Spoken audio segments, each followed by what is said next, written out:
Hello. We are finally here at it again and ready to get started talking about what is underneath underground cities, domes, hollow earth, and the creatures that may inhabit them. Welcome, Shelly and Debbie. Hello. Hi there. So excited to have you both again. Shelly is from over at There's No Place Like Home. And Debbie, I always forget your website. What is it? Homeschooling dietitianmom.com. Okay. And we will have everybody with a T. Yeah, everybody. We will have everybody's information down in the description so you don't have to worry about spelling it and everything else. And I'm quite excited about what we have today. And let's see. Let us start with screen share. And a Bible verse. Thou shalt not make unto thee any graven image or any likeness of anything that is in heaven above, or that is in the earth beneath, or that is in the water under the earth. Exodus 24.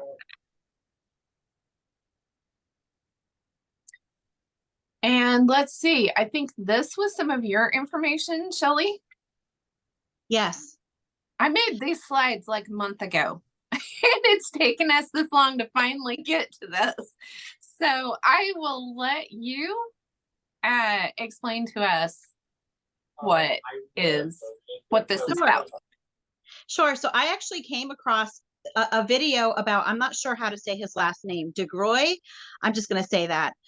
Several years ago, before I even really started delving down the rabbit holes, but it kind of clicked with what happened with him now as we're discussing underground tunnels and the abyss and everything. So Mike DeGroy, he went into a submersible in the ocean. And I don't remember specifically where in the ocean it was.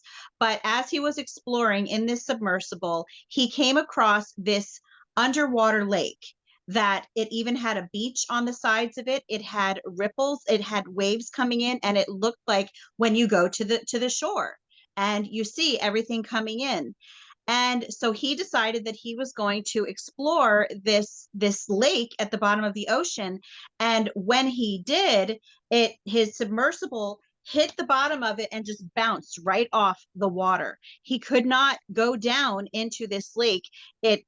I think they said that it possibly had a very high salt content. And so he was not able to penetrate this water at all. His submersible actually bounced off of it. So I just found that extremely interesting, especially, as we talk about things like the abyss or the waters, the fountains of the deep, the waters of the deep.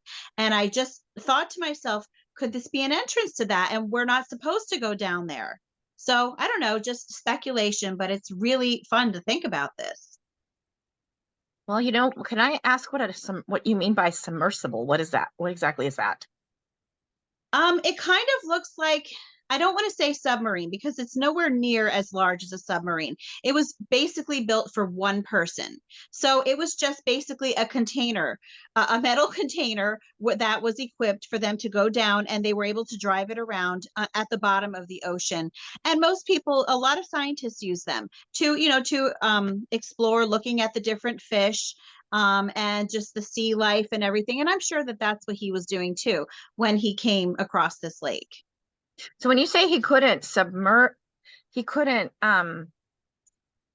penetrate, was it hard or? No, it was still water. It was still liquid, but he just bounced off of it. Did he see a bottom at all, or? I don't think that they said. I'm guessing it might have been murky, especially I think they're calling it a brine pool. And so brine is salt. And so if you think about the Dead Sea, and the reason that they call it the Dead Sea is because the salt content is so high that nothing can live inside the Dead Sea. And so if you actually swim in the Dead Sea, you float really, really easily because of the salt content.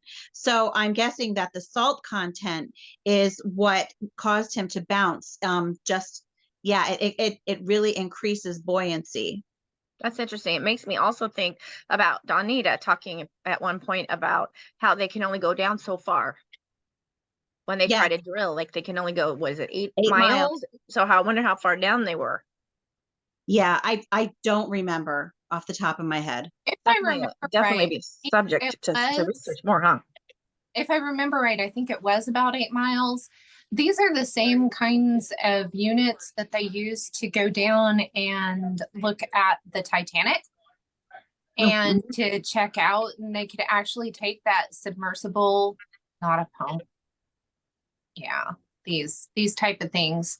They could actually take it down and maneuver it in around the rooms and stuff in the Titanic so they could see what was actually there. It's really, really a neat thing. And I So remember videos as well.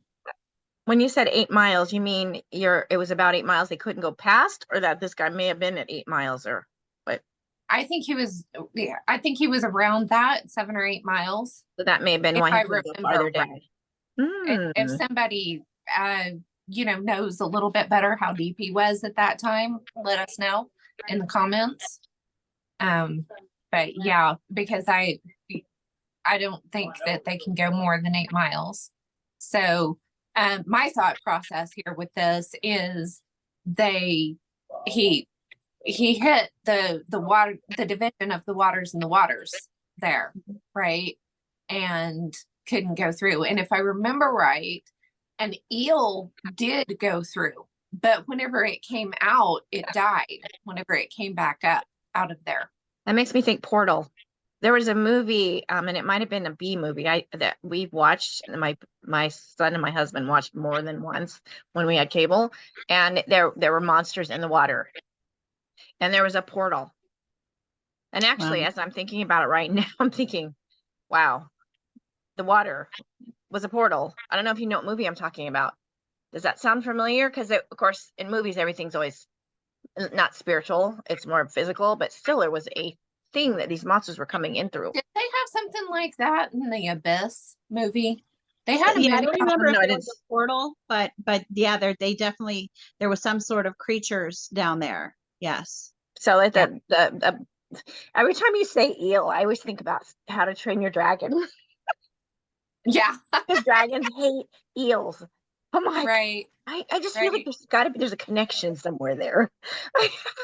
And that So the eel it comes back dead. That's very interesting. uh-huh. Yeah, it It makes you almost wonder. kind of reminds me of what Catherine was talking about in the other video when she was talking about the firmament, and then how some things might come through the windows of the firmament, and if it's made up of some sort of plasma or jelly like substance. And this obviously wasn't jelly like, but it also kind of makes me think when Debbie brings up portals of the windows of the firmament also. So just something to think about. Yeah. Wow. Yeah, definitely. Well, something that I found was this waterfall under the ocean. I think this is off of Cancun or off in the Gulf of Mexico somewhere. This was amazing. There were several different pictures. I think I even saw a video, but all of this right here is waterfalls, but it's all under the. And I thought that's weird that there could be water moving that way, so that it's separated. Yes. I've seen things like that in videos, but when I saw them previously, I didn't know what I kind of know today. It was just this, wow, that's weird. I went not really understanding what it could mean. So now you're making me think of other videos that I'm seeing in the past where like big round pools that are similar to that. Yeah, Big round yeah. There areas are where the several water is examples. sinking and there's this big open in between. And Right, right. Yeah. Usually Yeah, you I see always 'em thought to myself, oh, that's fake. But now I'm looking at this and I'm like, oh, okay. Now I yeah, have a completely different point yeah, of you view. always wonder, right? Like, is Yeah. this right. real? Unfortunately, in this day we live in, we always have, anytime it's something Well, incredible, we always yeah, gotta be wondering. usually whenever I see something like this, it's over somewhere else. It's over in Asia or something like that. And this was closer to home. So it made more of an impression on me. And like I said, I did see some video and stuff, and it's like, oh wow, that's quite interesting. Where did you say that was from again? Somewhere in the Gulf of Mexico. I can't remember exactly where. Okay. Could probably look it up, but Well, I forgot. Cancun, I know a lot of people go there for vacation. Right.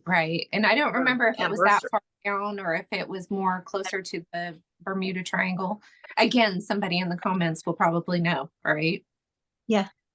So let's see. I had another Bible verse, and wherefore God also hath highly exalted him and given him a name which is above every name, that at that name of Jesus or Yeshua, every knee should bow, of things in heaven and things in earth and things under the earth, and that every tongue should confess that Jesus Christ or Yeshua the Messiah is Lord, to the glory of God the Father.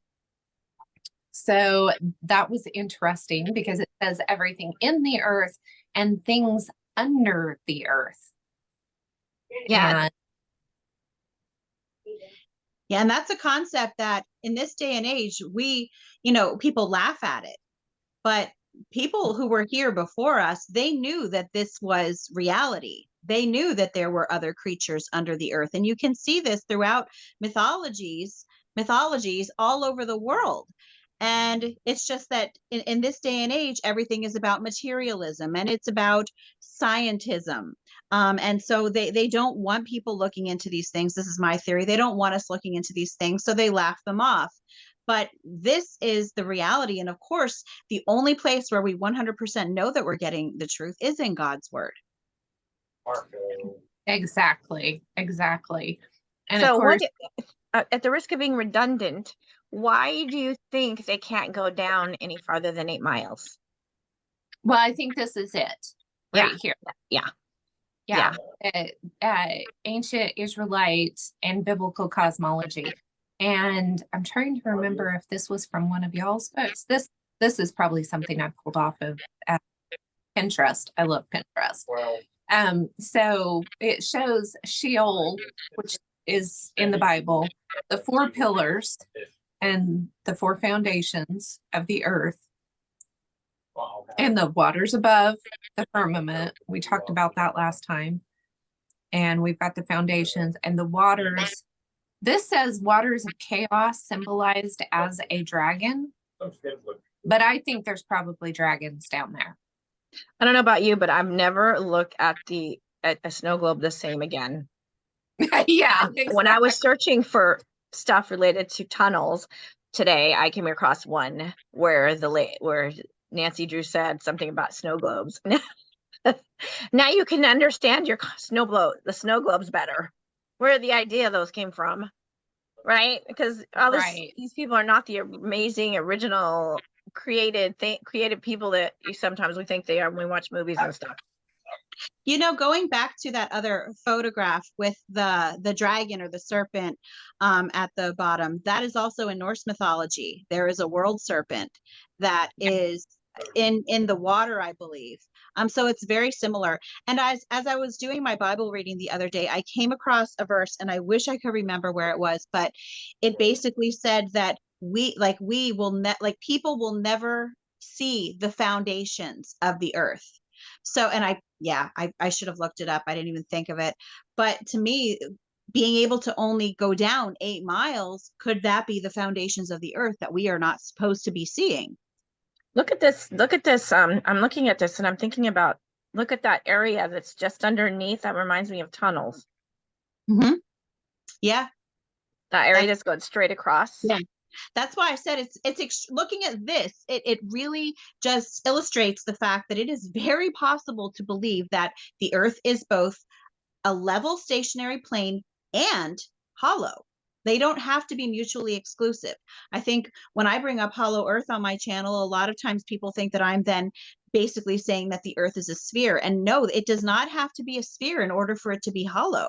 And I think that it is a flat, so to speak. Now, obviously, we don't think of it like flat like a pancake. There's obviously mountains and valleys and all of that. But underneath us is a hollow area. And so, yes, they are both very possible. And I think that is how it really is. Can you go back to that previous page for a sec? that you were just showing with Bob Dole thing, which the Bob Dole thing, I didn't really pay any attention to that, but I had seen stuff way back about the boring machine and how they call it Alice. And that's what. I guess I don't know what you're saying, Bob Well, Dole. you had it pulled up and then you moved it to the next. You've had it pulled up a couple times. On yours? Well, what I don't know. Yeah, one? that one. Okay. So this one on the left, okay, whatever. They were trying to say that this looks like that, which I'm not really into that, but I will say that there are boring machines. And I find it interesting to call it Alice. So it's been a while, so I don't remember the details of why they call it Alice, but there are these machines that they use to create tunnels. I don't think that those are a good enough explanation for why they're all Well, around the and we world, but talked about that last time with Catherine. One of the ones they used something like this trying to get through the sky ice in Antarctica. Mhm. And it actually, the ice healed in around it and they lost the machine in there, supposedly. Wow. So I was trying to figure out what this picture was. And then whenever you said boring machines, I'm, oh, okay, that's what that is. That's why I was like, oh my gosh, I need to, because I was looking for things that I could talk about today, and then I came across, because I did a search under tunnel first, and then this came up, and there was, and I'm gonna And see if how I can many find things did you come up with whenever you were looking? Whenever you 1,777 on one. Well, it's just that the group I follow, that particular group is called Dumbs and Underground. I mean, that's their okay, specialty. but that was neat. Yeah. Oh yeah. So yeah. So I didn't want to overwhelm everybody, and then they have really weird explanations for. Well, and I don't think I had any of these pictures in the stuff that I pulled up, because these are interesting. Did you say these were from Nancy Drew? Or these were from somebody These else? are the dumb ones. The first couple I shared were from her, because she takes pictures when she's in DC. When she's doing things. I haven't been following her. I stopped following her as much because she started getting really noisy when she tried. I think they try to interfere, to be honest with you, with her photographing everything. Because there have been a couple of times when her stuff wouldn't even, and they keep taking her off. I wonder if some of that is interference from where she's at. It very well could be, because like the interference that we've gotten this, and thankfully no exactly, like she doesn't. It's because of the way I'm doing the camera. Yeah, there have been times though when she's said that they were interfering with her. Not all the time. It's just she had this noisy phone or yeah. So this is the stuff I shared. I just had not sure I'm going to be able to tell you much. Oh wait, well, it's really interesting. I'm just trying to go through, people can screenshot or whatever. And I am going to have slides available on my Patreon. Hopefully this time I can get that link down below. So there will be a prepping workshop on the Patreon, and then the slides from these Tin Hat Talk. So you know why it's significant that they call her Alice? It's because we're going down the rabbit hole. Terminology about, Alice in Wonderland, how she goes underground and everything. And so that's what makes it significant that they have called it Alice. Yeah. Yeah. And without remembering, I don't remember for sure, but it would not surprise me if it's an acronym. Could be. Yeah. Everything's an acronym anymore. Well, it's just that everything they do seems to have. Yeah, and this right there by DC. That's just amazing.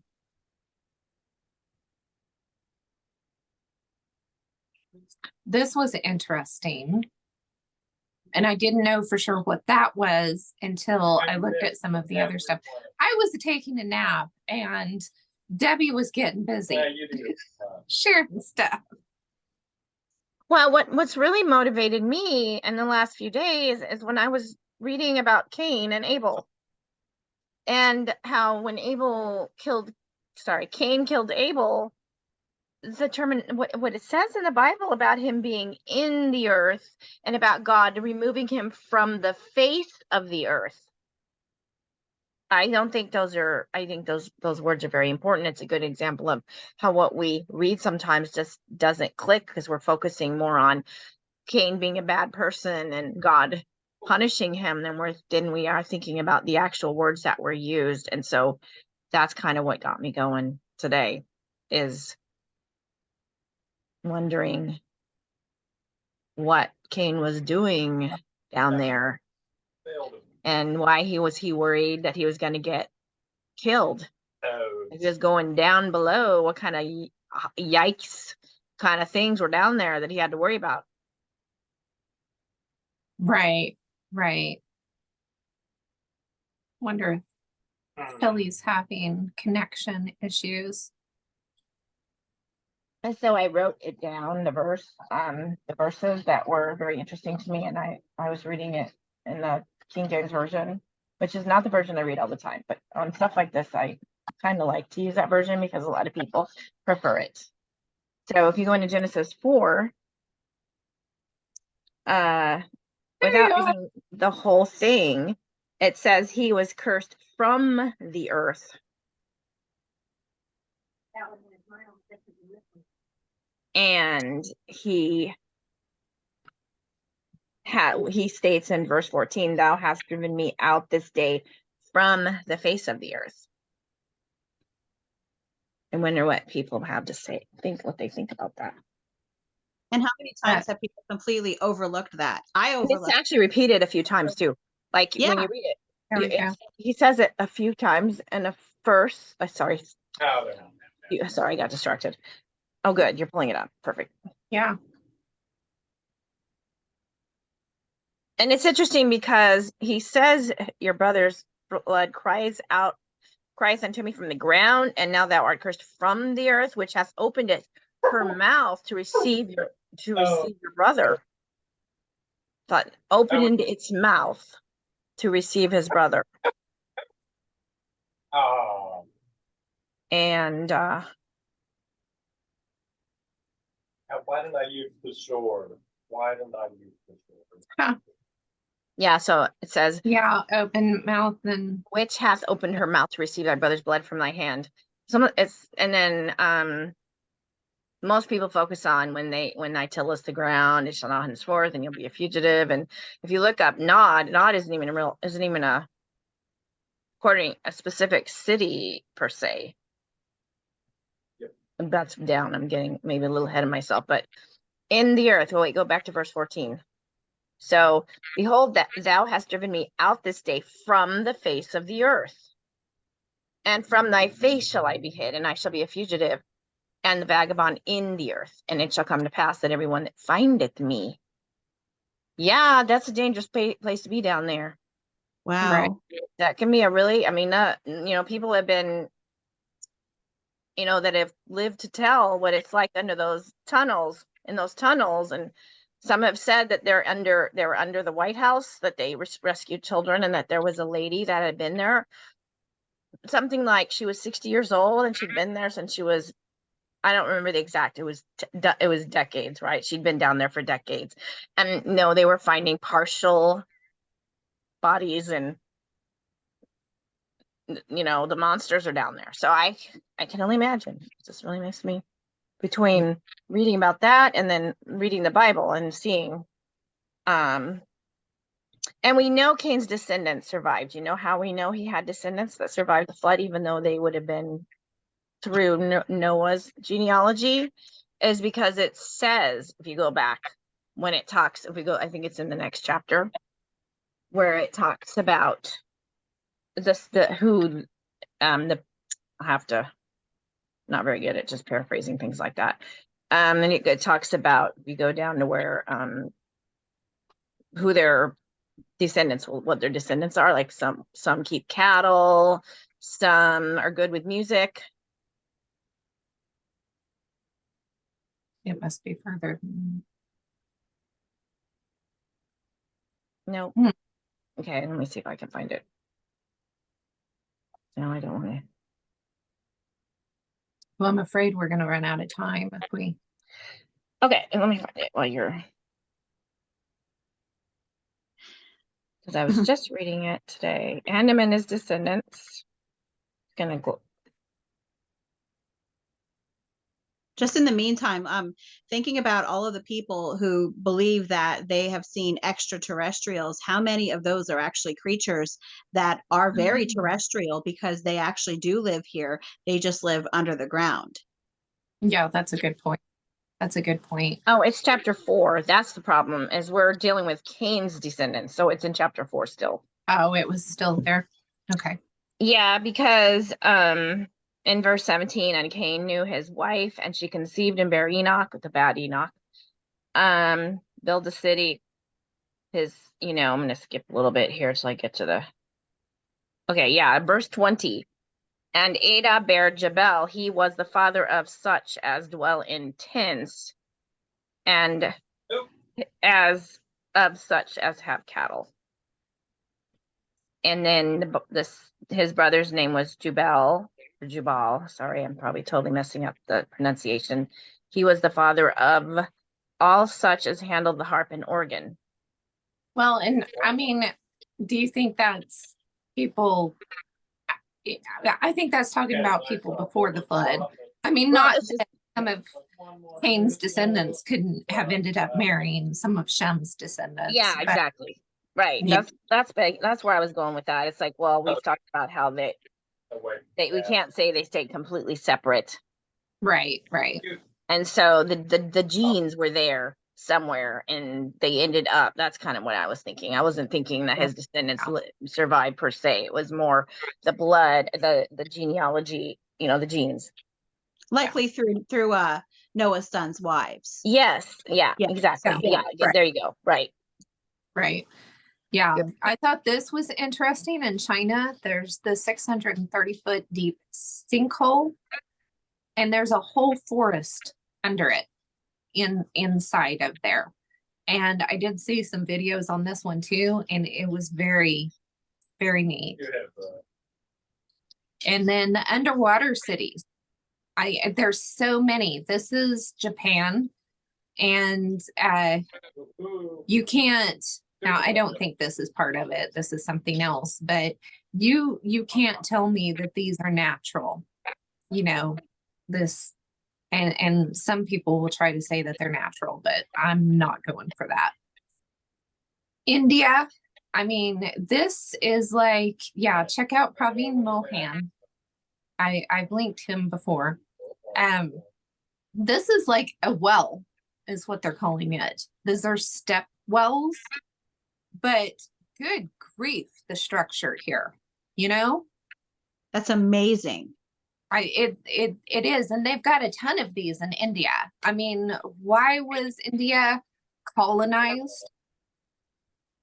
I think this is part But of they had it. something that they wanted.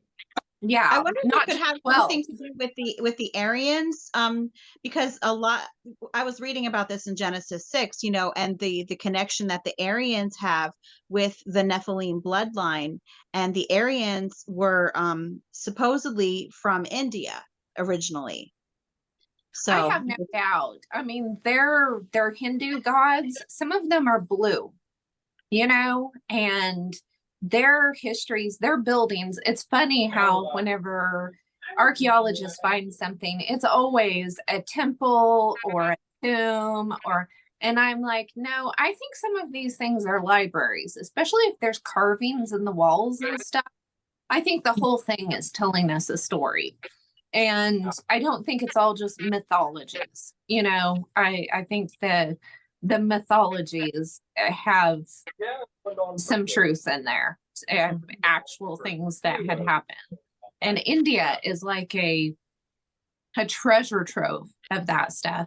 And Praveen Mohan is really good at pulling it up. He doesn't give it the biblical perspective that we would, but it's very interesting. And he has been going through how there might be underground tunnels that go in between each of these structures. So not only are the structures, a lot of these structures are dug out of bedrock. They're carved out of bedrock. They're not put together like bricks and stuff, a lot of them. But not only that, but there are tunnels big enough for a horse and maybe even an elephant to go through. Yeah. That's just crazy. And just imagine the technology that it would have taken, not only to build those interconnecting tunnels, but look at the intricacy of that structure there, the stairs and everything around it. And I'm just looking at this thinking to myself, I can't imagine us making something like that today. Yeah. The Yeah. things that he shows and the carvings that are into the walls, and then some of the posts, some of the columns ring like a bell. And the carvings are like 3-dimensional. Like it would take, you know, like 3D printing today to be able to try to create something like that. Yeah, there's no way we can't do that. Now, I think this is something that you had as well, Shelly, the Pomerians. I did so many things. I I don't think I did the Fomorians. I do remember Okay. that somebody was talking about them in the comments for one of my videos, but this is something that I have not specifically looked into. Monstrous supernatural beings in Irish mythology, said to have come from underneath the sea or the earth. I think that's just amazing. I probably have some information. And see, that's what I mean. Nowadays we just laugh this stuff off, but this is worldwide. And more people are starting to realize, I think people's eyes are being opened and they're realizing that much of what we have been told is legend is based on a bit of truth, very much truth a lot of times. And yes, sometimes it is embellished over time, but there is some semblance of reality in all of these stories. And I think that we are being very arrogant nowadays to just look at these people and just think to ourselves, they're primitive, they were just making up stories.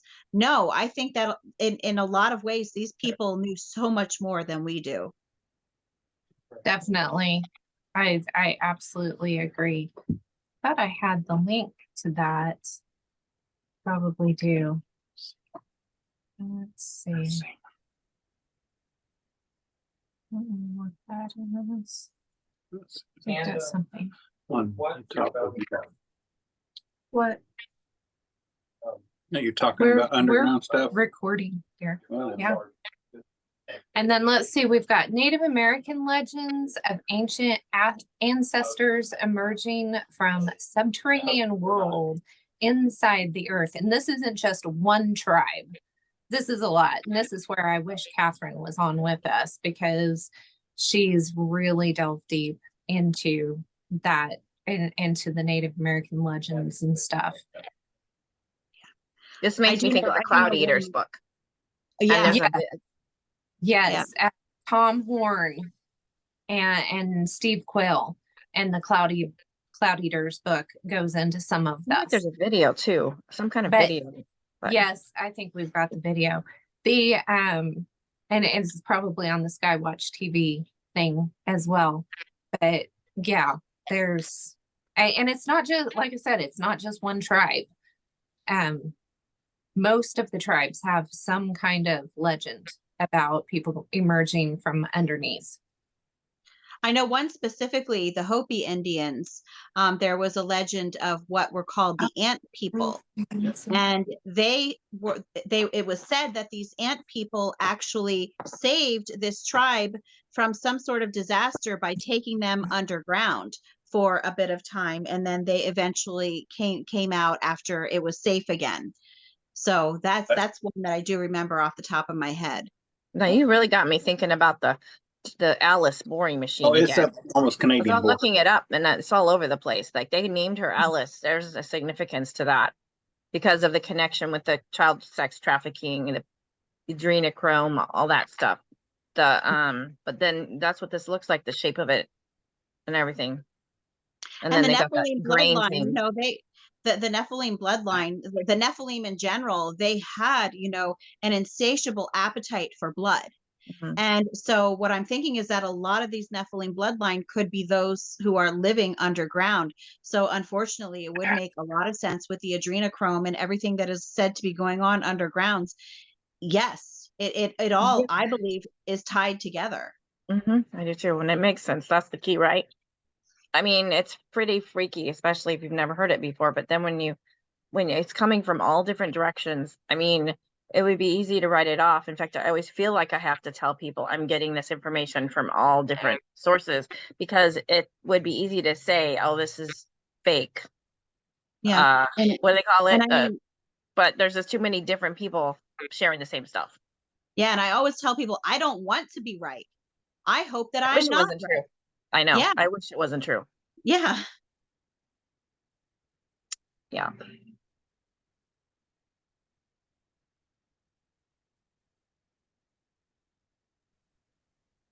Yeah, Phil Schneider, good old Phil Schneider.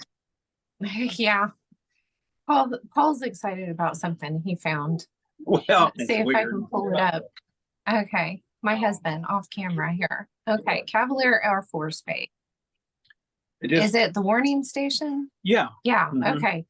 Yeah, you We come- get, this is up North Dakota.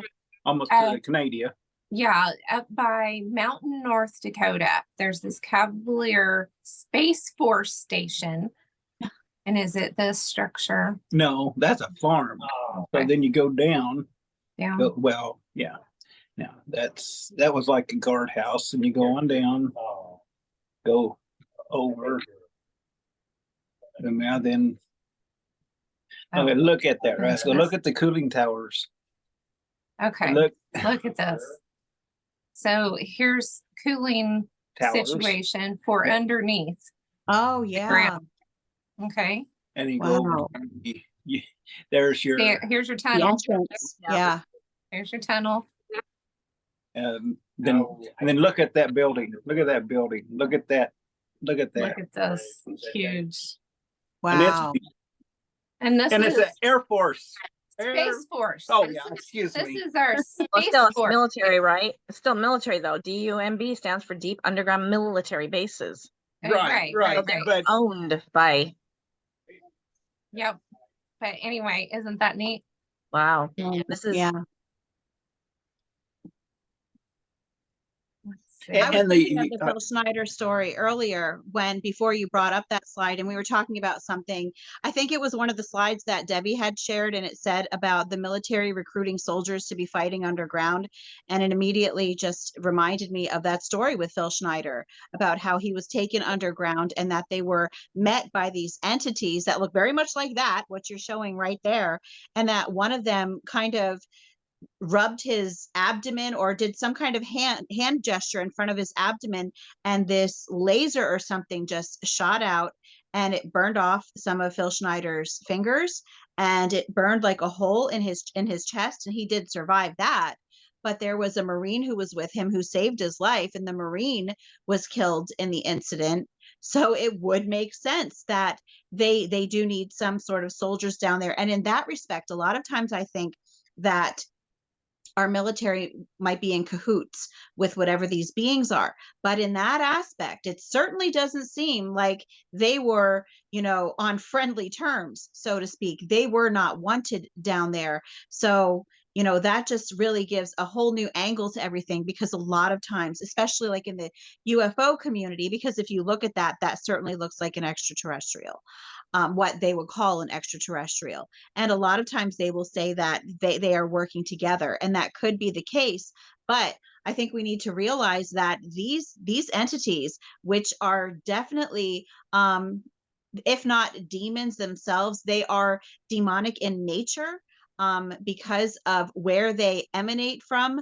But they are certainly not something that even our government can trust, even if they're in cahoots with them, because of who they are by nature, Yeah, so they think they're special. People lie to themselves. Oh, I'll be treated differently, but they're only going to be treated in such a way that they get what they want. That the bad things get what they want, and then as soon as they're done with them, And Yeah, they're that's- deceivers, they're deceivers at their Mhm. very core, these beings. So they will deceive anyone into thinking that they are on their side. But the fact remains that they have a deep hatred for all of humanity, for all of us who have had, the God-breathed breath of life, in us, for all of us that Jesus died for. They hate us. So for people who are looking at this from a very secular point of view, thinking that they're just aliens, they can't get the full picture if they're looking at it that way, because they don't understand what the actual story is and how deep this just detest, is that the word I'm looking for? They detest us. They loathe us. And they absolutely, want to take over dominion of this earth. They don't want us to have dominion. So, Well, the people that built CERN, and in some of Debbie's slides, it showed CERN in some of that, and that they're wanting to breach the veil, so to speak. They're wanting to go interdimensional, and they know, they've said in speeches and stuff, they know they're going to be bringing forth demons, but for some reason they think they can control them. Yeah, And it's arrogant. they are Oh my gosh. mistaken. Pride all is the the old sin of TV witchcraft. Like they shows. think they're, yeah. Yes, all the old TV shows, all the old Ignorance. movies, it's, oh, we're going to do this thing, but we will be able to control it. And that is the famous last words of the bad guy. I'm sure that's what happened to the guy Jack Parsons. Yeah. I mean, they make it sound like he was just messing around in his garage and he blew up. No, I think he was trying to get through. I mean, my theory is that they got they built these awesome spaceships, and then when they tried to take them somewhere, they got stuck. Right, all this technology, all this stuff that they did, and then they couldn't get through, and so then they started using the occult to try to get through. All the worst, Yeah. Well, I kept running into this right here, and this just blows my mind. Ronda, Spain. This is huge. There is a waterfall here. That shows you how big it is. These right? are buildings. These are huge buildings, several story buildings here. This is huge. And I just can't imagine being there. You probably just couldn't even fathom the largeness of this thing. And right, in comparison to the houses. This reminds me some of the stuff that Shelly has shared. yes. On some of her video. Well, yeah. and some of the stuff that John Levi has shared, showing like the rocks and how it looks like it used to maybe be bricks. Oh, and it may even maybe his videos. that I'm getting wasn't him the confused. whole structure. Maybe this right here was actually part of the structure as well. Mm-hmm. Very well could be. But the narrative is going to tell you a bunch of monks built that. Oh, they right? always have a cover story for everything. They'll have a cover story for why those air conditioners are sitting there and why those tunnels are there. And I think this is one of the tunnels that you were showing. I think the problem is that a lot of times they'll give these explanations for how these things are built that are good on paper if you don't actually think about it. Oh yeah, it's non-assuming person. Don't actually think about it. They just think, oh, well, right there's the explanation. That's how they did it. But they never stop and think, wait, let me imagine this and imagine exactly how this possibly could have happened. And that's where, the problem lies. Because once you actually figure out how, not just what's on paper, but how it could have possibly happened, you will find so many holes. Yeah, and then there's, most people What? aren't actually going to be wanting to do that anyway. And even if they were the people type, go, that's the slavery, right? We're so busy. They got us so busy that we don't have time. Yeah, don't even want to. Well, Machu Picchu is in South America. This is at the top of a mountain range in southern Peru. And there are these huge structures. These are huge. Stairways, and some of the stairs in the Machu Picchu stuff are like huge stairs. Like, we would, get up on the stair and we would walk a ways, and they're more like platforms for us. Who moved those blocks up that mountain? Yeah, the picture doesn't actually, it makes it look like they're just regular stairs. So if you had like a, Yeah, this somebody is a next to different it. one. This is a different one. But even this right here, well, you just can't tell because you don't have something next to it to show how big it really yeah, was. to see. But this isn't the really huge ones that I'm talking about. I think they're down in here. But I mean, even this, if you've ever built a rock walkway out of rocks before, I've done that out here. It's not easy, and they're small rocks. And my husband has a backhoe, and whenever he's trying to pick up a motor or something, the equipment has a hard time if it gets very heavy, and then you're talking about this huge stonework. Here's Singapore. I tell you, one of those little boring machines didn't do that. I know, right? When you see this all over the world, there is no way that they would be doing this and nobody would know about it. I mean, even if they had the capability. Well, and this looks melted to me on the sides. Yeah. That's why it goes back to pre-flood and then thinking about Cain living in the earth, and he was removed from the face of the earth. And they had all of that fallen angel technology, which would definitely surpass what we have now. Definitely. Yeah, here's in Siberia. Here's one of those huge craters. And then, strange sounds. This is the 7.5 mile deep. This was on the Russian border with Norway is where they drilled that hole. Yeah, I don't think you can dig to China. You've always thought, it's always been like when the cats start digging in the cat box, dig into China. I don't think he can do that. I don't think it's going to happen. But supposedly they not only couldn't make it down any further, but they started hearing really strange sounds. They once had a video on YouTube before they started really censoring things. And there were videos that included the sounds that supposedly were recorded there. And I did hear them, and they were petrifying. And, you don't know, you can't verify that that's actually what it was. But if it was, it was terrifying. Yeah. Yeah. And then what are these creatures? Reptilians. This is really interesting. This is in South America right here. I can't remember where this one was. I think it's in Europe somewhere. This was, I need to get better at paying attention to where I get this stuff. He's got like fur on his legs, and this looks like horns. A satyr? Is that a satyr? Yeah, he's a satyr. Yeah. He's a satyr. So, are these mythological creatures? But we've got the carvings all over the world, carvings and statue, and they're still making statues today. This is a relatively new statue right here. Well, you've got in this etching too, you got like what looks like a full human and a half human. That's what it looks. It makes me think of this doesn't even look full human to me. It's got weird stuff going on here. That almost looks reptilian to me also, that one. Yeah. And I don't know if you've ever seen the movie. It's a really, not really old, probably from the 80s or 90s. Super Mario Brothers. And in that movie, there was a parallel line of humans that supposedly descended from the dinosaurs instead of descending from the apes, because of course this is all coming from an evolutionary standpoint. But how they're always talking, saying about the truth in movies. And so as we're sitting here and I'm looking at these statues, I'm thinking to myself, could they have actually been referring to the Nephilim bloodline, the reptilians, the snake brotherhood?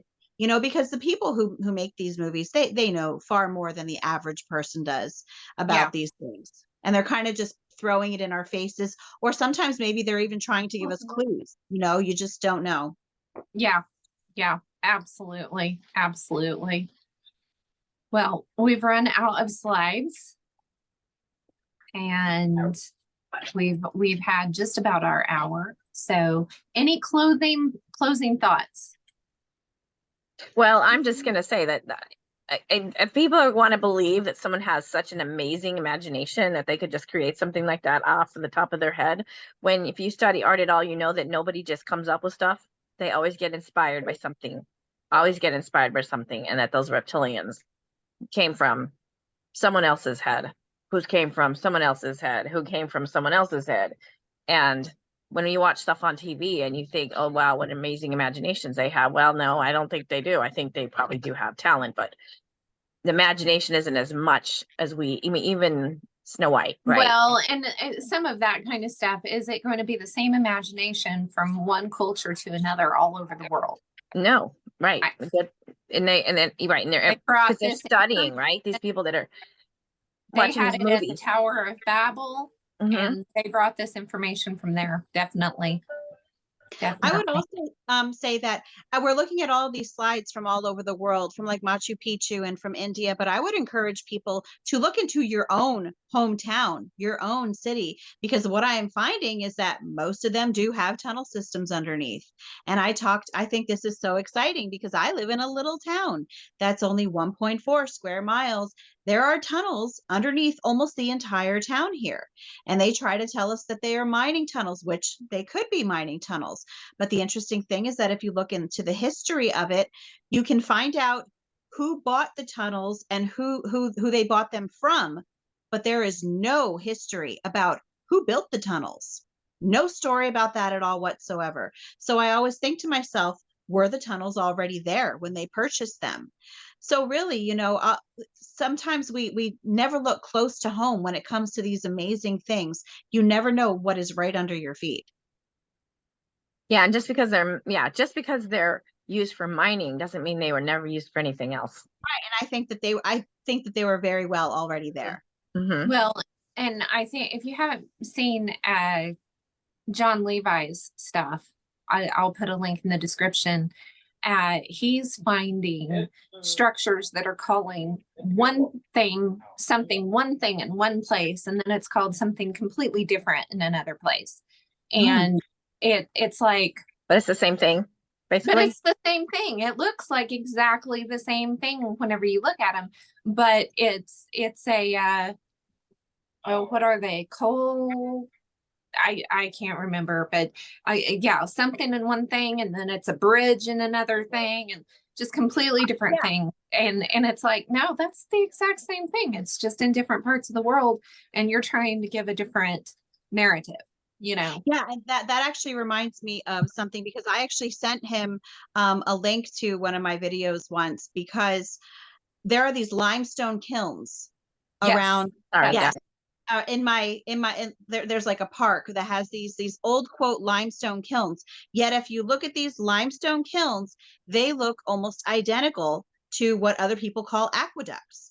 And then what are called aqueducts in some places are called bridges in other places.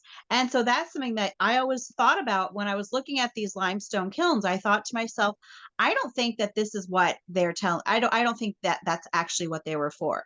No. And yes, if you do look at them, they do look identical. But yes, we obviously have no idea purposes. what they're for, right? Because they're calling them different things or using them for different things in different places, or even just trying to cover them up. I mean, so, what's underneath us? Well, creatures that we don't see on a regular basis. Some of them may be humanoid. Whether or not they're created by God that way or not, Zeus got to him. Zeus got around. So, or something like that. Who knows? And then the structures that are underneath us, huge structures. So there's a lot. So could the Nephilim have survived the flood down there? I don't know. I'm still up in the air on that one. But it's interesting to think about. Well, especially because the Bible says there were giants then as well as after, right? There were Nephilim in those days and also after. And that's why some people say they think they survived. Yeah. So was that because they survived the flood, or was that because they brought some of the genealogical tech with them and they manipulated genes? after the flood? Who knows? Who Right. knows? It's interesting to think. So hopefully you've got some ideas too. Leave them in the comments. We want to hear all about it. Make sure to visit Debbie. She's got a whole thing on her blog now about biblical anomalies. And Debbie has interesting and fun things available for the children. A lot of people ask me, how do I talk to the children about this stuff? Well, there's my book. You can look it up on Amazon, Star Chronicles, the Bible-based study of the stars. That's a good start. Shelly's got some really great stuff that I think she does with her Patreon and over on her blog for homeschooling. Debbie's got this going on. So we've got all kinds of neat stuff for you to visit. And like I said, I'll have the slide in the Patreon if you're interested. So I think that's all we've got for today. And thank you, ladies, so much for doing this with me again this week. Thank you. Thank you. Fun as always.